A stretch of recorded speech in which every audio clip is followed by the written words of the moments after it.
కేవలం 1.5 నిమిషంలో 5 వార్తలు చూసేద్దామా? స్పెన్ నెట్వర్క్ సుత్తిగా సుత్తి లేకుండా గ్లోబ్ ట్రాచర్ ఈవెంట్ లో SSMP 29 కు వారణాసిగా టైటిల్ ను రాజమౌళి రివీల్ చేశారు. మహేష్ ను రాముడి పాత్రలో రామాయణంలో ఒక ముఖ్య ఘట్టాన్ని తీశామని, అది చూసిన తనకు గూస్ బంప్స్ వచ్చాయని అన్నారు. వచ్చే సమ్మర్లో ఈ చిత్రం విడుదల అవుతుందని కీరవాణి తెలిపారు. 100 అడుగుల భారీ స్క్రీన్ పై ట్రైలర్ ను ప్లే చేసి ప్రపంచ సినీ అభిమానులను ఒక్కసారిగా టాలీవుడ్ వైపు చూసేలా రాజమౌళి తన మార్క్ వేశారు. రాజస్థాన్ లోని జోధ్పూర్ లో 4 మహిళలు తమకు పెళ్లి కావట్లేదు అని మూఢనమ్మకాలతో పూజలు చేస్తూ పూనకం వచ్చినట్టు ఊగిపోతూ తమ 16 రోజుల మేనల్లుడిని కాళ్లతో తొక్కి చంపారు. ఈ ఘటనకు సంబంధించి వీడియోలో ఒక మహిళ తన ఒడిలో 16 రోజుల శిశువుతో కూర్చుని ఏదో జపిస్తున్నట్లు కనిపించగా, భేరుగా పిలిచే దేవతకు బిడ్డను బలి ఇచ్చి ఉండవచ్చు అని అధికారులు తెలిపారు.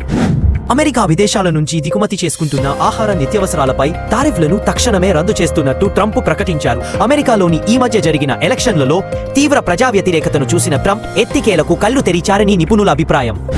దేశంలో ఉన్న అన్ని స్టీల్ ప్లాంట్లు లాభాల్లో నడుస్తుంటే కేవలం విశాఖ స్టీల్ ప్లాంట్ లో నష్టాలు రావడం ఏంటి అని అధికారులను ముఖ్యమంత్రి చంద్రబాబు నిలదీశారు. మీరు సరిగ్గా పని చేయకుండా ప్రతిసారి కేంద్రం సహాయం కోసం బెదిరింపులు చేస్తే ఎలా అని విశాఖ స్టీల్ ప్లాంట్ నిర్వహణ తెల్ల ఏనుగులు పోషించినట్టు ఉంది అని ఆయన మండిపడ్డారు.